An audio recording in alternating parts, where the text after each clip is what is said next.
Hello, everyone. Welcome to another episode of the Cyber Security Recruiter podcast. Today, I'm joined by Andrey. How you doing, my friend? Good. How are you doing? I'm good, man. I'm good. It's Monday, mate, but I'm not in too much of a bad mood for a Monday. So there you go.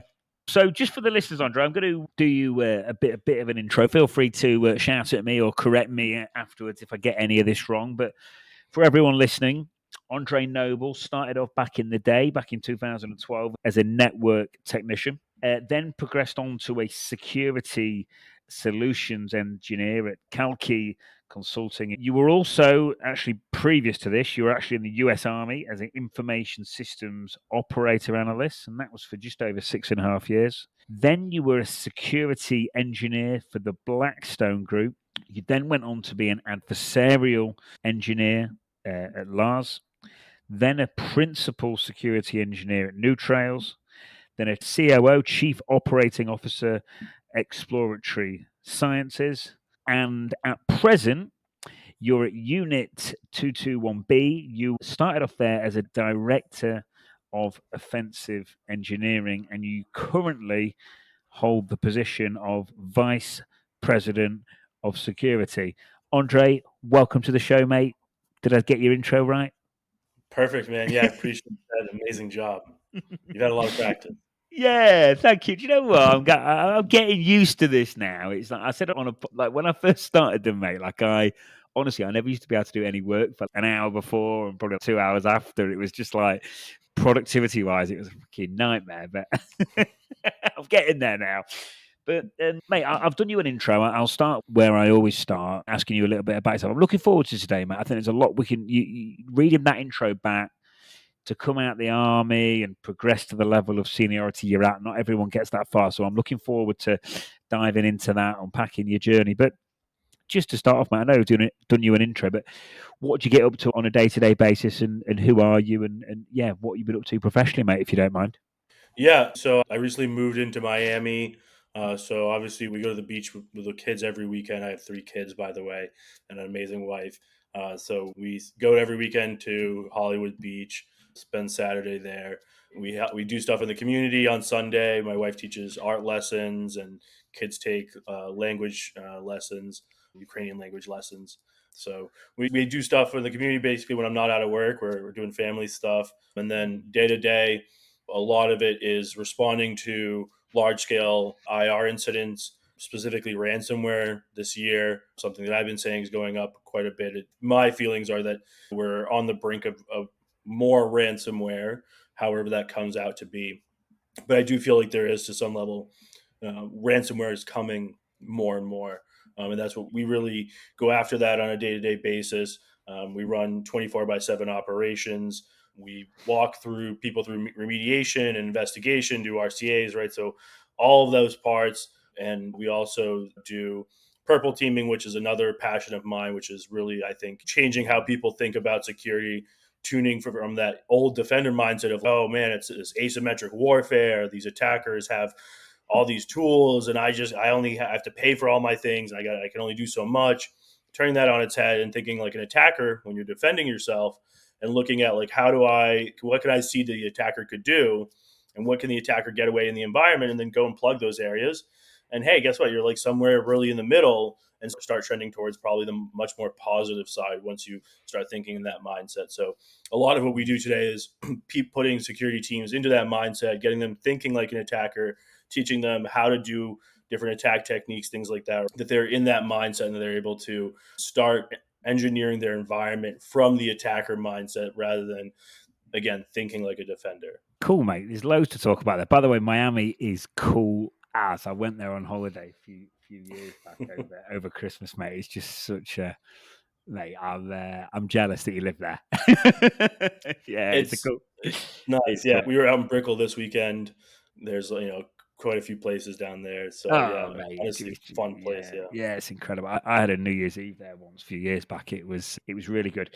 There's a few things I just want to talk about there, but yeah, on the ransomware front, yeah, look, I think you got a perfect storm. I think ransomware is like an industry of its own right now. I know just before we hit the record button, Andre, we were talking about the price of price of crypto. You got crypto now for $70,000 a coin for a black hat. The incentive on the ransomware side has never been higher financially. So you pair that with perhaps some budget cuts last year on security and layoffs and stuff like that, and I can see it getting. It's quite scary to think it's probably going to be getting pretty busy on that front, mate. So I can imagine it's pretty hectic. When you responded to you mentioned IR there, incident response. Is it? I bet. Is it quite? What's it like? Is it quite pressurized? Is it quite? I can imagine it's quite rewarding because you're coming to people's rescue a lot. What's that side of things like? Just on a side note, before we get into it, is it pretty mental? Yeah, man. Honestly, like people are, and they're going through the 5 stages of grief, right? In a real reality, the CISO, whoever's responding to it, is going through the 5 stages of grief, right?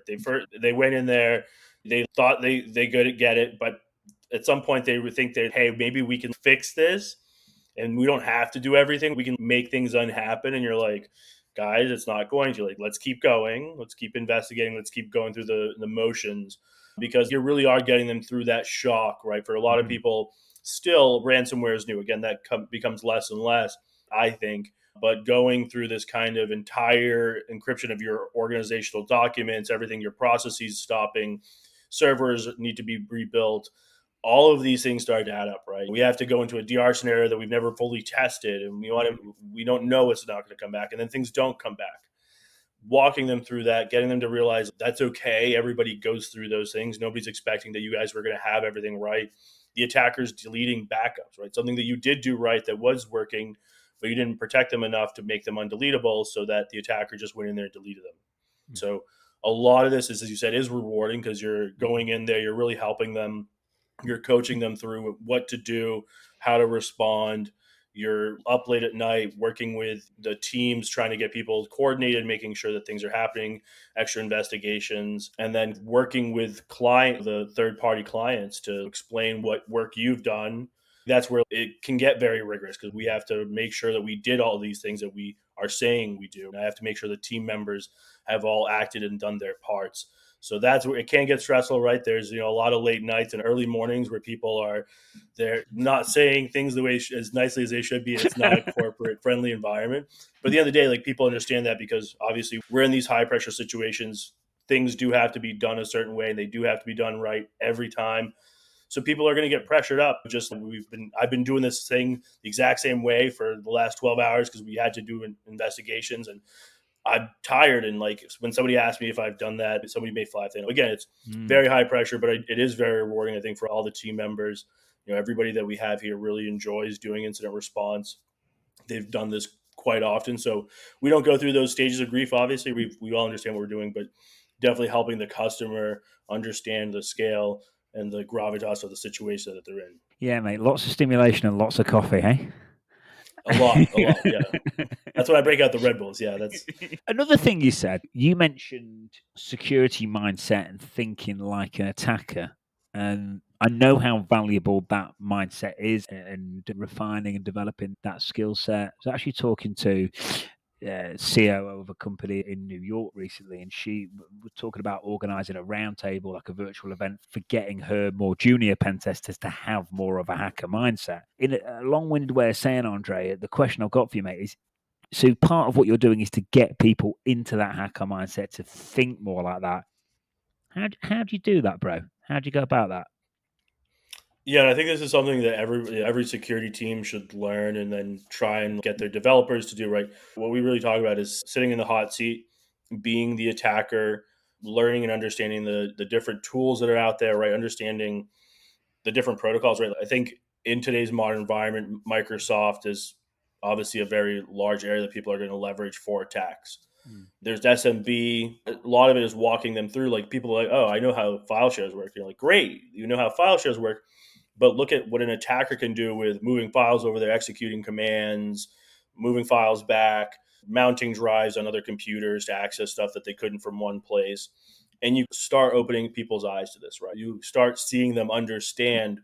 I've seen a domain admin that understood his environment very well, understood Microsoft C Sharp, everything to a high level, showing them the attack and showing them, hey, I just ran these 3 or 4 commands and I chained a few things together, cert util, all these, like, few of these other things.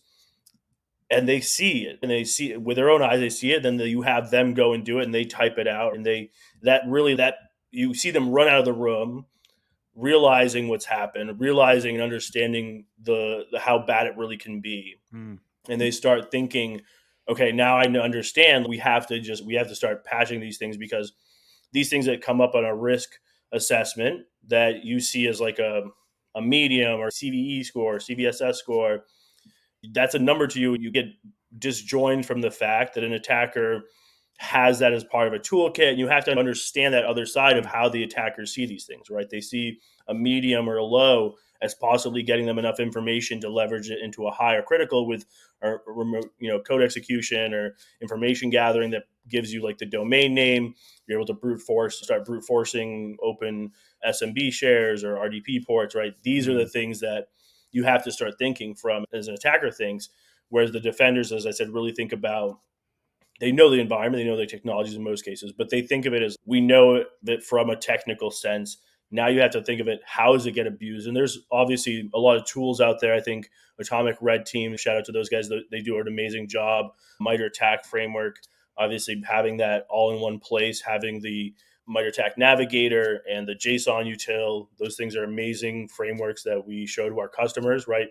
We try and have them start doing this on a regular basis. We start having them want to do purple teaming and start really enjoying what that means to their company. Yeah, no, cool, man. And thanks for that, by the way, Andre. Really good explanation, mate. Also, as well, I think you mentioned there, like severity level. Like, obviously, it's chaining these different things together and looking at, let's say, someone even with a good technical knowledge, and it could be like you mentioned, their domain admin. It could be a dev. It could be anything. It's something on its own might seem okay or might seem not overly critical, but then you chain it together with something else and link to something else, and then you've got problems. So yeah, no, thanks for that, mate. And I want to come on to is you've progressed nicely, mate. You're up to VP level. Not everyone gets that far. I want to keep talking on the pod about career progression, career growth. I think in a remote environment, I know a lot of us are working remotely, me and you are today. What do you know now that you wish you knew 4 or 5 years back in terms of getting to where you are today? What tips have you got for progressing in your career? Could be to VP level, could just be a general promotion or a progression. Any hints and tips for the listeners on general career progression? Yeah, and so I just want to say, I started out going to a vocational school. I didn't graduate high school, actually. My junior year, I went off to join the Army, and I had all the right letters saying I was going to graduate, and then just didn't go back. And so for all that was worth, I went into an Army program that was 6 months long and taught much more in depth. I already had my CCNA from there, but in the Army, we went and did a 2-week course on CCNA 1, another 2-week course on CCNA 2, back to back. And again, I think that some of this is like, the Army puts you through this intense boot camp of A plus, CCNA, networking, Linux, Microsoft domains. They give you a lot of exposure to just everything in there, and you're forced to really learn it. That, I think, kicked my butt in a little bit of ways. It made me really think about more about than just, hey, I was taking these classes in high school. I obviously knew what like domains were, and I knew what this stuff was, but you have to really understand the whole sphere. And that's where I was like, security is, because it's something that you can't just go into. And if you do, I think you've gone it the wrong way. Although I think there's many avenues here, but not having the fun. Like, if you're trying to be an offensive person, you need to know the technologies you're attacking. You can't go in saying, I'm going to be the offensive guy, but you don't know any of the underlying technologies, right? A lot of the people that we see that are writing these things, that's because they know the fundamental network stacks and they know all these things. They understand how the JSON messages get put together in the back end, right? They have that understanding. They're not just running a tool and doing that, right? And so that's what's always interested me about security, is that you do have to have a fundamental knowledge of the other domains that you're attacking.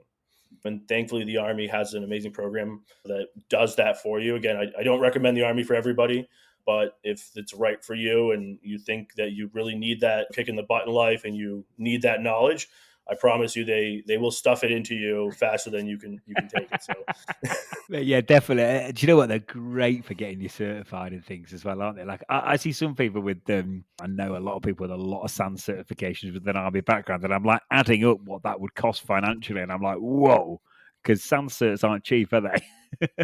No, but they require it for a lot of the job positions, right? So it's really great for, sure it's Yes. great for the certification providers, but for people, that's what really gives you the ability. Like I'm really behind the military standardizing behind certifications, because when then people get out, they can use those to get a job, and that's my biggest worry, right, for veterans personally, is that I know so many people that I went to school with in those 6 months that just fell through, and they got out of the military and they went in a completely different way in life. Mm. And I'm like, dude, you could be making 150K a year doing this from home. Maybe you really love something else, and that's great. And I support those people, but I know that there was people that really just got out of the military, didn't know what to do, didn't really have an idea of like how to translate their, military life to civilian life as far as the certifications and the work we did. And then that they get caught up on that and they go in a different path in life. Mm. When I know that they could be a great engineer, great security analyst, things like that, that they could be making quite a lot more and be a lot further in their career. Yeah, definitely. And just to clarify on the certification thing, I think you're absolutely right, mate. Because I even get it in client organizations where I've got different decision makers on the client side, and for example, I might have a head of or a technical hiring manager, and maybe they're not bothered about certifications. But guess what? Their end clients probably are.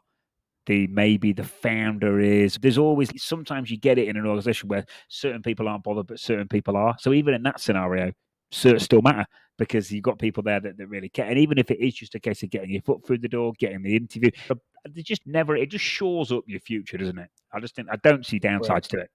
Exactly. Yeah. If anything, you learn anything. I personally don't have a ton of certs. I got what the Army gave me pretty much, and I've done a little bit more outside of that. But at the end of the day, I've not focused on certs. I have Mm, friends that are very focused on certs, but they're the most technical people that I know, some of the best hackers I know.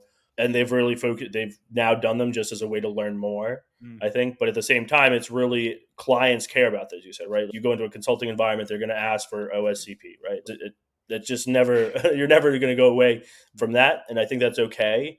I would say nobody should just get certed up to get a job thinking that that's going to get them a job, though. The certs without the knowledge don't matter. Don't go out and get a bunch of certs thinking somebody's going to hire you now because everything. You probably don't. You're not going to get hired, and people are just going to see that you have a bunch of certs. You really need the experience. You need some, even if it's, as I said, networking, Active Directory, all these other areas, you need that knowledge as a security person. If you're in those roles, it's a much easier jump to the security team. What it is, Andre, I tell you what I see. You see three levels. Like you see, like level one, where people think just to come into cybersecurity, that's it, you're sorted. There's a skills gap, I'm sorted. Obviously, not the case. Then you get like the next level where people think if you just get certified, that's it. That's the answer to all my questions. Sorted. Neither of those two are enough. Like I said, you've got to just cap it off with the game changes the minute you get some commercial experience. And I always say whether it's working for free, which some people don't agree with, but whether it's working a day a week, an hour a week, just anything you can do to get some form of commercial experience or build some rapport or build a relationship with a consultancy, a hiring manager, or just anyone. But yeah, you definitely need that experience. It makes life a lot easier. When you're coming into security, you talked about knowing your way around, understanding how file shares work, SMB, things like that. So it's when I think about guests that I've had on the podcast, people have come from a sysadmin background, they've got that foundational knowledge. It's rather than just weighing in and trying to be a hacker or a SOC analyst straight away. I think it's quite hard to come straight in these days at that level, isn't it? It's tricky. It is, yeah. It's such a difficult thing to come It into. is, mate. It is. Cool. Right. Someone I can't remember who it was. I wish I could, but someone messaged me on LinkedIn and said, "Can you do this?" It said something like, "Thomas, can you ask someone how to build a sock?" So I'm asking you, how do I build a sock? Yeah, and I would say definitely go hire with people you trust. If you're building it internally or for as part of a consulting environment, you have to have people you trust. These are people that are going to be staying up without you there, without Mm, people that can support them there. So for the core and foundational team, I would say really bring people on that work well with you and jive together, that will support you and help the organization and do their best. With a SOC, the last thing you can do is have somebody that is on a third shift and doesn't care. That Then you've got all sorts of problems because the client's going to be upset. Your internal people may be upset. You may get breached. So I think the biggest thing for me is making sure you have a core group of people you really can trust to get the job done. Because, as I said, when things go south, you're there for when things go south. If you don't have people, if you just picked a group of 5 random people you hired them off LinkedIn and that's your SOC team, I promise you, you have no idea who they are during an investigation or an incident. You have no idea how they're going to react when you tell them to go do something that they don't want to do, but is very much the need of the organization and the SOC. You have to have these things really figured out, and having that core group of people ensures that you can really trust on them. And that's, as I said, we're not just doing security, engineering. We're not just building out some environments. You're really there for when the bad stuff happens and you're trying to respond and trying to get to the bottom of it.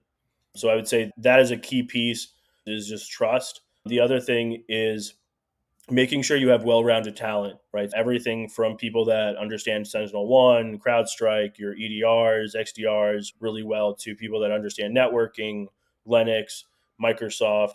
I would say Microsoft is really the key area.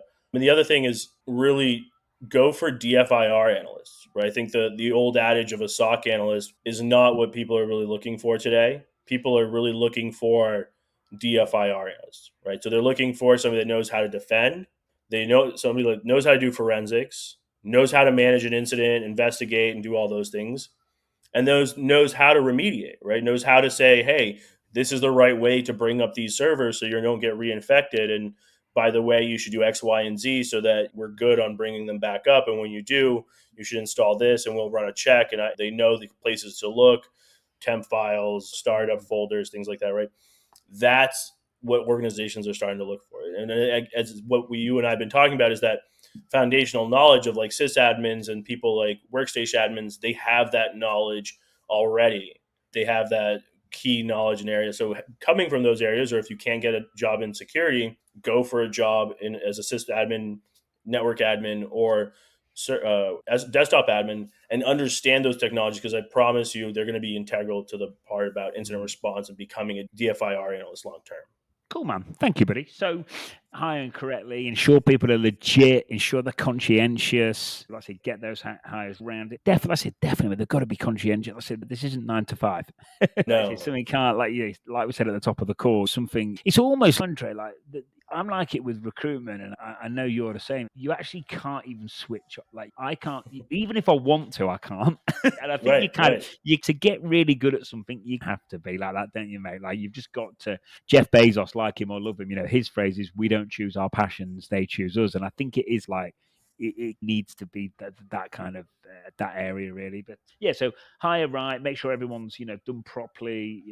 Pick your team carefully, and rounded talent. You mentioned networking, you mentioned Linux, you mentioned Microsoft, you mentioned digital forensics, incident response, making sure you got the environment stood back up correctly after an incident. And anything else, mate, or would that be pretty much everything? Or Yeah, I think that covers a lot of it. I think that, as you had said, and something that, like, obviously your position as a recruiter can help a lot out, is with the rounding of the team, making sure that you're getting good people, well referenced people. That's what matters. And I think that a lot of the time, hiring your core group is going to be that. But then going outside of that, you still need trusted people. You need 12 people to run 24/7. If you're trying to do it with less, I promise you're going to have problems. And if you're going to do it with just that, you're probably going to have problems too. But you may not. If nobody gets sick for a year, you might get lucky. no one wants to go on a vacation. I think, yeah, cool. We'll talk about, mate, your communication skills are wicked, mate. It's a big thing that I talk about quite a bit on the pod. It's probably not spoken about enough. I think I've mentioned before in different episodes, I've always known how important it is, but I probably didn't quite realize how much. Like I thought, like certain founders that were like really low level guys or girls, I thought they were like bothered, but maybe not as bothered. But no, like I've found even the most technical of like managers, founders, like the communication pieces, and I'm seeing it more and more. Like everyone's really valuing it, whether it's ability to communicate in a written form, whether it's ability to communicate like me and you are doing now. What tips and hints have you got for the listeners in terms of communicating, whether that be verbal or written, bro? Yeah, thank you. And you communicate very well as well. Thank you so much for that. Thank you. I think that they're really, for people that, if you think you're not a great communicator, I would say really start doing talks, start being public, start, just get out there and say things. If it has to be a comedy club because you're worried you might say the wrong things, then go do that. But get in front of people. I got trialed by fire over the course of a year. I was doing purple teaming and I was with a new company almost every week with a 5, 6, 12 people on site. I'm the person in the center of the room. I'm required to talk and be doing things and leading the room and have people engaged. You almost have to do that, right? Again, having that sales experience, having that kind of salesy. If you're an extrovert, it happens, I'm sure, naturally for some people. If you're an introvert, obviously it's a much more difficult thing to go out there and just start talking to somebody. Obviously, for me, it's a little bit pretty easy. I just go up to somebody and say, "Hey, how's it going?" To start talking to people. My wife, on the other hand, has to know you, has to like you can talk to her and she'll like, get to know you and she'll progress. But again, if you're in that more introverted space, you have to practice. You definitely have to try and kick the extrovert out a little bit and get out there, get out of your comfort zone. And even if you're an extrovert, learn to maybe sometimes learn to listen. That's, I think, some with this is listening to people's questions, listening to what they're saying, and then responding, not thinking about what you're going to be saying and just pontificating and then going off and having a monologue. It's really about understanding what are they asking, what is embedded in how they respond or how they ask a question or how they give the information. That's really important. And you only get that through practice, right? You don't get that just some people are born with it, I'm sure, but you got to really practice it. And I think that key area for a lot of people is important. Plus, as you said, writing, it's important to be, a good writer.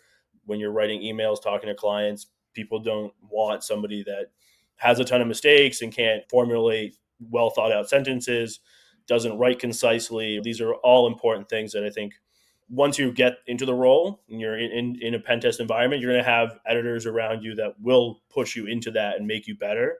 But again, it's just one of those practice things. Cool, mate. Thanks. So we've got learn to listen. I'm going to talk about that in a minute because that's so much harder than it sounds. It's really hard to listen like intently. But yeah, no, learn to listen, practice, and yeah, you mentioned there the writing skills. The learn to listen thing again. It's harder than you think. Like say, I think so many people interrupt because they think they're going to forget what they're going to say or they've got an important point in their head. But I think it just almost goes back to just thinking things from the other person's perspective. But I can imagine in your role, especially on the IR side, if you're not listening and interrupting people and they've just been hit with ransomware, that's not going to end well.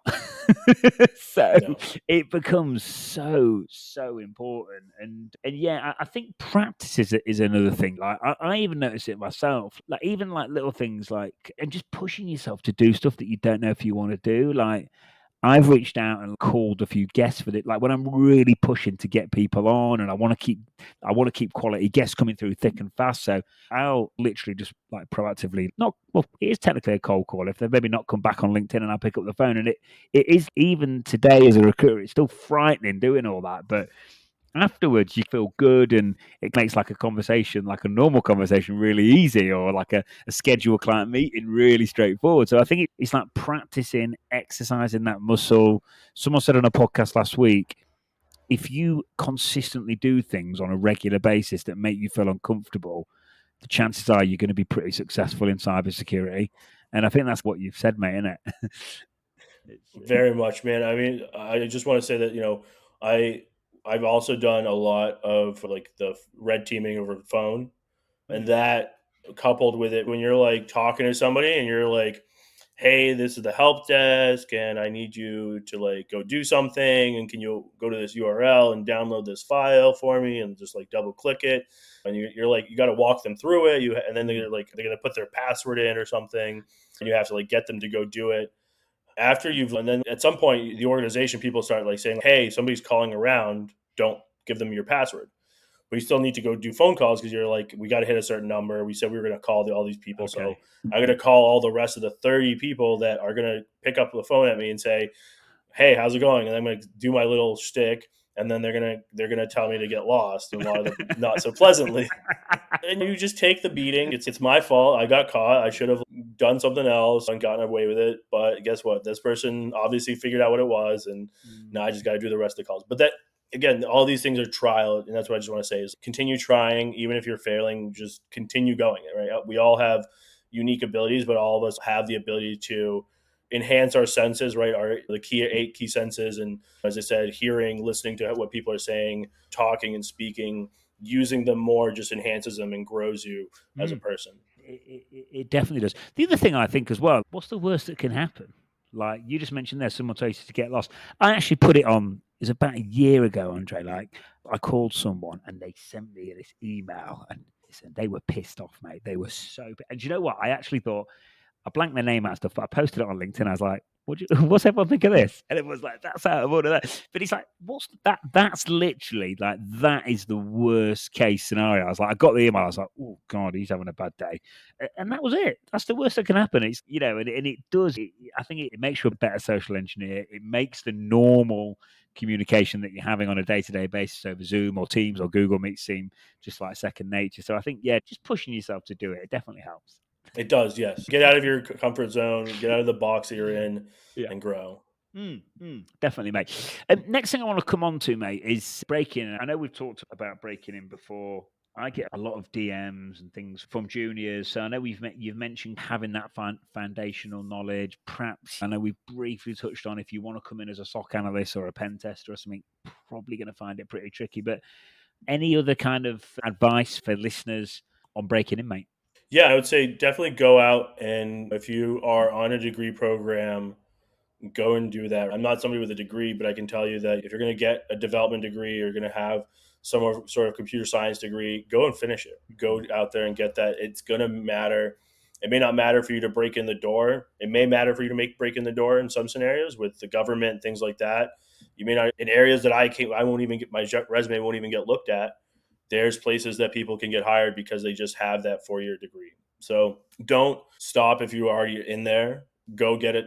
It's going to help you out. Once you hit management level, it even helps you out more. And I promise you, the amount of money that you put into it will be generally reciprocated out once you hit management level because they're going to pay you more for that. Mm. So definitely continue what you're doing. But if you're past that or if you haven't, that's not definitely not your area that you're going towards.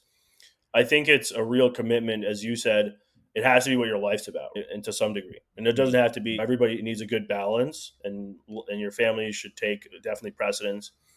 But there's definitely a level of commitment that you have to give to security, and that means being up on top of the news, checking out. If that means following people on Twitter, if that's your chosen platform, Reddit, all these other areas have security channels. Go out there, LinkedIn, obviously, this podcast. There's a ton of Thanks, resources. mate. Right? There is a ton of, yeah, of course. There's a ton of resources out there. There is, mate. And you just mentioned there about finishing something you started, and it's true. No one can take that investment away from you. And I think everyone's got more time than you think. And I don't know if this is how I think in my head. I don't know if this is me being a bit crazy, but I'll tell you anyway. I think people are going to live longer and longer as we get older and advances in technology and med tech and all the rest of it. So if you're listening to this and you're breaking in, like you've probably got way more time than you think. And you know what? You look back to when you were probably showing my age a bit here, maybe you look back to when you were younger and you used to want like everything done yesterday and think, God, I got to do this, got to do that. But you've got a bit of time. Do you know what I mean? If you take an extra few years or a couple of years, you're building your foundation stronger. No one can take that education away from you ever. It's such a great investment in yourself. So yeah, mate, I agree. And the balance thing as well, like I said this on another pod, I think balance is what is balance for you. If you like genuinely love working like a 12, 15-hour days, some days, grinding it out, getting your head down for 6, 7 hours, doing it again. If you are happy doing with that, I think that is balance in your world, and that's cool. If you want to do, like in Europe, the 4-day week's like quite a big thing at the minute. Like people will just like work quite hard 4 days a week, have every Friday. I think it's whatever. Everyone's at different stages of their life, family. I think you've got to check yourself, and if you're forcing yourself to do something, I think that's quite bad. Like I don't ever work when I don't want to. Really, I work long hours, but I think it's everyone's got you've got to be happy doing what you're doing, mate, haven't you, and find your own balance. Would you agree with that? Or? Oh, dude, I mean, my wife and I are big proponents of if there's, and I'm using her words, if there's no wish to do something, that's not going Yeah. to get done. If you want to go clean the floors, don't wait until like you want to go clean the floors, go clean the floors. And I think that's about it with everything, right? The work that you're going to do with having that wish to do it, even for me personally, like if I have the wish to do something, I'll move mountains, I'll move the sky if I have to.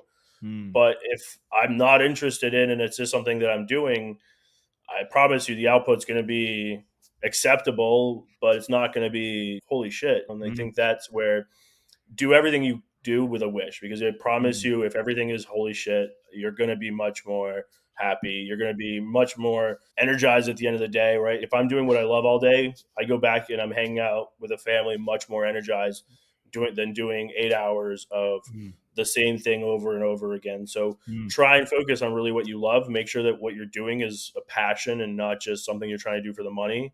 mm, Unless your passion is money, then sure. But again, that's where I agree with what you said before. Is if you love working 15-hour days, obviously maybe your passion is money, but you make sure you're getting compensated for that. Don't mm, make it be working. If you're going to work on a salary gig 15 hours a day, you're burning yourself and you're just burning out without any real benefit to you, mm, right? Make sure if mm, you're going to be doing that, great. Then go do work your normal job, get everything done in the. If it's taking you 15 hours to do what a normal person do in 8 hours, that's a different story. mm. But if you're just doing a lot and helping your organization, think about trying to scale that back to working in a normal 8 hour day and then start taking consulting work in areas that you're more interested Mm. in. That's something that we work with a lot of people, having them do consulting work outside of their W. That's a key area where you can really start growing your skills and get paid for what you do. Start up an LLC and start your own company, and you're going to be much happier with the amount of effort and time you spend there than you put into your W 2 and doing a bunch of hours for somebody else. So yeah, I think the gig economy, by the way, is on, and that's massive. Like I was looking at some stats. I think last year was considered a bit of a not a bit of it was a dip year in recruitment, but on the contract side or the gig side or whatever you want to call it, corp to corp, W2, 1099, that had increased. So it's definitely an area of growth. Andre, we've talked a lot about communication, like in the traditional sense. I just want to touch upon communication in a written format, in report writing, really valuable skill. How do you get your report writing good? Is there any areas that you've struggled with over the years that you're now better at that maybe other people listening are having issues with? Is there anything you've done, any content you've consumed, or just anything in general you've done to refine and enhance your report writing skills? Any kind of tips in this area for the listeners? Yeah, and again, I'd say as with anything, it's a lot of practice, making clear and concise statements, right? Being a concise communicator, saying it in the least amount of words, possible. These are things I think are heavily important, right? Don't write a paragraph when a sentence will be enough. That's areas again I've struggled with that. I've gotten a lot better with my presentations because before I'd write actual sentences up there. Now I just put bullet points and I know already what I'm going to say. I definitely don't need the slides. The slides are for the people there to know what I'm talking about and staying in tune to what's going on.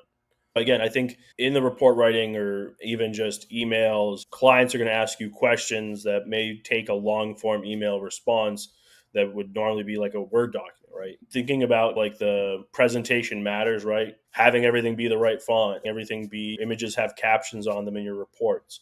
Making sure the image captions are something that the person on the defensive side is going to find interesting or useful to figure out what you're looking at so they can see it for themselves or they can understand what's going on. So all these areas, again, something when you're doing it, people are going to be giving you feedback. Listen to that feedback, take it constructively. We all of our sessions, people throw tons of comments into the report areas, and you just rewrite based on the comments, and we get much better output. I like I that. always reread what the end product again, just to get an understanding of what I can learn to do better and see how people wrote things differently. So really, it's to review those reports and try and just understand what you're looking at. I love that, mate. I just broke that down into 6 points for the listener. So the first thing, practice. Second thing, clear and concise. Third thing ties in with the second. Don't waste a paragraph. Don't put words in there that don't need to be there.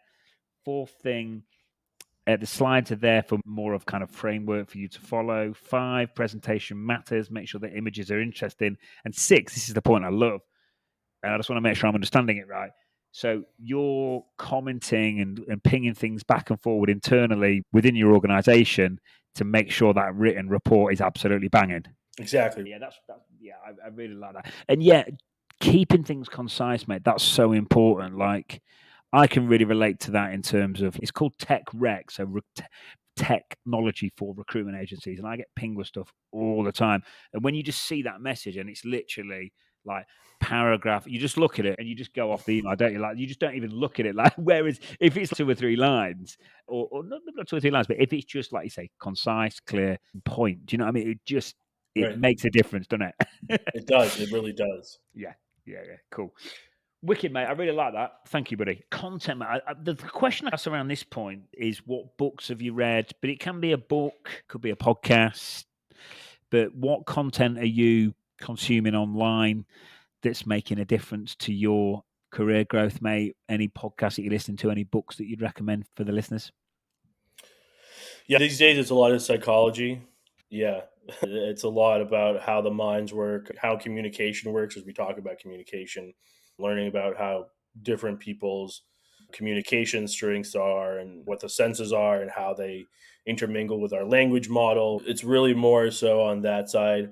I've done in the past, I listened to quite a lot of podcasts on leadership and just like how to deal with leadership problems, how to like work, have people with conflicting egos work through stuff, how to mediate people. As a manager, it's very important to be a mediator, right? That's Mm. really almost 90% of your job is mediating between people and making sure that things go smoothly and things happen. So from that degree, I think psychology is a really big important piece in growing. Once you've hit a certain point, you really need to understand psychology and how other people work. And when you look at somebody, what are the telltale signs of different Mm. psychological behaviors and things like that. And so that's where I've been focusing a lot of my time reading. Can you tell us anything about psychology now? Like, I'm actually just asking. Hopefully, the listeners are interested, but I'm like mega interested in this. Like, anything you can tell us now that can help us learn something like now. Yeah, I think from a lot of it is just speaking, as we talked about listening. One of the senses is understanding what type of person or what things the Mm. other person is. So if you're a visual person, I would say I like you want to say things like I see you, or use visual words. If Mm. you have somebody that's a touching person, right? They're a skin person, you want to say to them, I feel like this. I feel that this is going to be great. That comes in sense with them. And then an auditory person, I hear. So using those words, because when you're talking to somebody, those are real keys and clues. Very much go to the person naturally, right? They understand what you're saying. They feel that emotion of feeling, and that's a very a heavily developed sense when you can notice it on a person, right? Those things help you communicate much easier, and people will naturally start to trust you because you're just talking in the same wavelengths that they are from the beginning.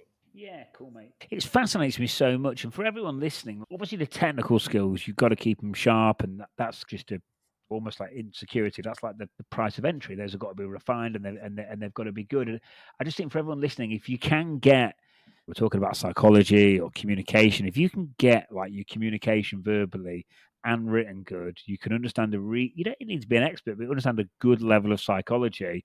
You combine those kind of 3, 4, 5 things together. Listen, you're going to be so dangerous in a good way. Do you know what I mean? It's gonna really set you apart. And I just think, like I say, this podcast, other podcasts, most of us have got sets of earpods. You can just have one in when you're walking around. And I think the compound effect of could be 15 minutes a day or 10 minutes a day, just listening and reading the right stuff. I think it gives you an opportunity to really set yourself apart, doesn't it? It does, yeah. Hearing this information, right, and I've listened to some of the other episodes you have, right.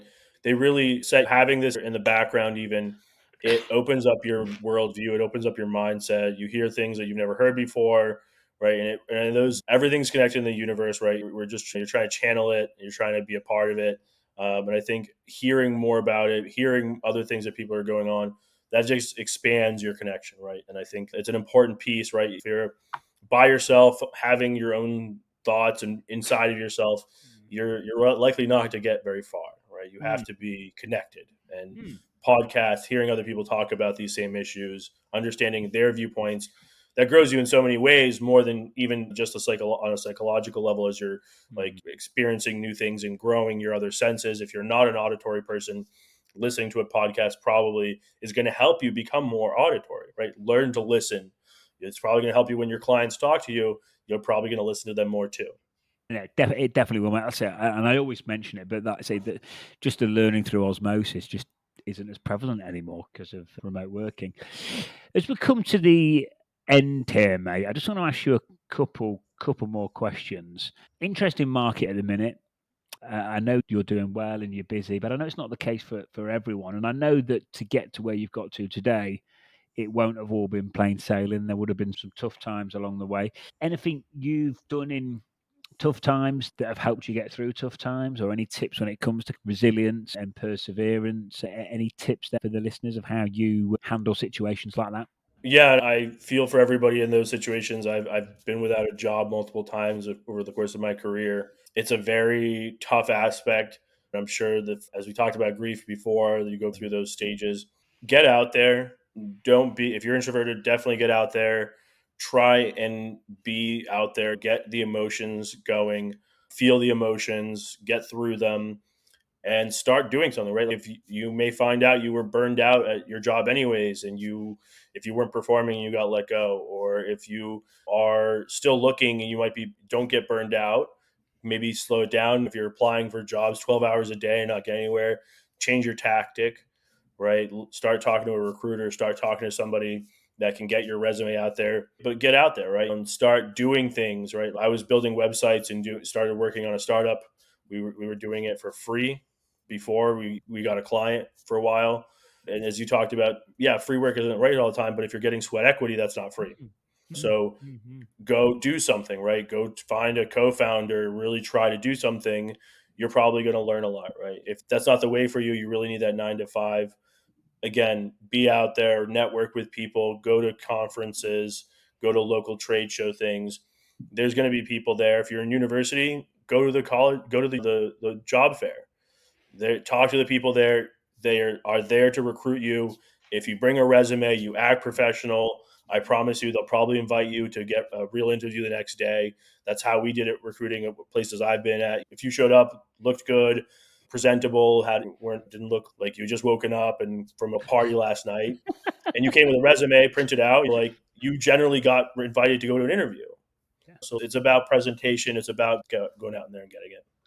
Definitely, mate. One thing I love what you say there is just slow it down. Like it's just, I'm seeing it with automated messages I'm getting myself. Look, I've used automation on email and stuff, and on the client side to win business, and it does work and stuff like that. But I just think, like you said, slow it down from a job application perspective. Just these people that, and I know job adverts and people applying for everything and everything. I just think slow it down, get 10, 20, 30 jobs that you actually are a fit for, that you really want, go hyper personalized on the outreach, and like you say, just slow it down and do it properly. It's nicer for the person receiving it, you'll get better results. It's nicer for them and it's nicer for you. And I just think everyone's getting a little bit caught up in everything getting a bit easy. Everything's at the click of a button. And I just think if you just, I've noticed it on my outreach. If I do like a personalized message to everyone or a personalized video to everyone, I know other recruiters think I'm crazy,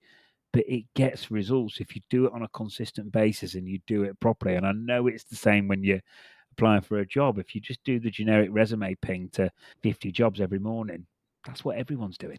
It's got. Nobody's gonna read it. They know that it's that you put it up on ChatGPT and just put it out there. They know that, and I'm not gonna go read it. Nobody's gonna read it. And Mm, even the person applying to it that actually qualified probably didn't read it. mm, They saw that who it was. They clicked the link, applied, and got the job. They mm, definitely didn't read your spam. But mm, I 100% know the videos you put out there. People watch those, even if they're not responding. They may not be the right fit, or you don't win the business. They end up watching the video, and so you get at least the communication. And I'm sure that in its own way, they come back to you at some point when they are the right person, or they are the right fit, or they have the right position open, because they know that you do take that time, you do make the extra effort to have personalized communication. And people, this is something I actually just talked about a couple of days ago at a Women's International Business Day. That was International Women's Day on Friday. I spoke about how AI is really degrading that sense of us being able to have good communication, right? Because everything is getting so heavily AI generated. Again, I was talking a lot about the deep fakes and things where people are using it for nefarious purposes. But even people being with the best intentions, writing me a 3 paragraph ChatGPT response, it doesn't mm, do anything. mm, Like I mm. don't want to read ChatGPT response. If you just given me the bullet points that you wanted to send, I'd probably be better off, and I would have known what you wanted. But you took the time to go put it into 4 paragraphs, and now I got to read to figure out what's important there. Yeah, definitely. But I think what it's doing as well, bro, is I think it's amplifying and increasing the value of personalization because most people will go down the AI route or the automation route or they just change the name or do a template and make it so the auto name just corrects or whatever. So when you do go hyper personalized, it's almost like people are like, fucking hell, what? Like, it's almost like it's. I think you can almost play it to your advantage. There's a really famous. You call it Shark. I've mentioned this before, but you call it Shark. It's called Shark Tank in the US. It's called Dragon's Den in the UK. And there's a recruitment guy on there who's on it. He put like a really big agency, and he says observe the masses and do the opposite. And that's what this is. It's if you do just take your time, it makes a difference, mate. But yeah, cool, mate. Last question, Megs. I know I promised you an hour. I keep getting shouted at by our operations manager because she has to edit these, and I always go over an hour. So I'm trying to keep it below, but I've only got 20 seconds, so I'm definitely not going to do that. But last question, mate, for people listening that want to get up to your seniority level, want to get up to that VP area or anything around C-suite, or want to progress, what's a Monday, what's a Tuesday, what's your days like at the minute? Yeah, it's definitely a lot of management stuff, of talking between teams, getting information about new things happening at the executive level, making sure we communicate up and down, right? A lot of it is managing up. There's, even when you're close to the top, there's still people above you, and you still have to manage up, right? Even if you're the CEO, you're probably responsible to your employees for some things, and you got to manage up in those scenarios, right? So I think always making sure to set expectations, having that kind of executive mentality helps, right? Being honest and communicative about things. If you mess up, own it. Mm. You own it to the most you can. People appreciate that. Even if you mess up, a lot of people will go on the fact that you owned it and you fessed up and you went to go fix it rather than just trying to cover it up. So I think for people out there, don't let things just go by. Really try and go out there and get things done, and own an area as much as like you own problems. Own like a certain area. If you become the expert on something, go out there and really like champion for it. I promise you, people are going to see that, and that's going to help you out as you try and go on this journey. And also listen to resources that help open your mind about this podcast, that open your mind about what it takes about to be an engineer. When can we do things? Or Mm. when can you understand the psychology of the management, egos, and managing people's expectations? Those are all really important. Cool, mate. Thanks, buddy. I've enjoyed this one, mate. It's been good. Have I missed anything? Or I think we've smashed it, mate, haven't we? Hey? Yeah, we have. Awesome job, man. Andre, mate, genuinely really enjoyed that, mate. Forgot I was doing a podcast at times. It was nice. Thank you, mate. And I'll see you soon, buddy. Yes, appreciate it so much. Thank you.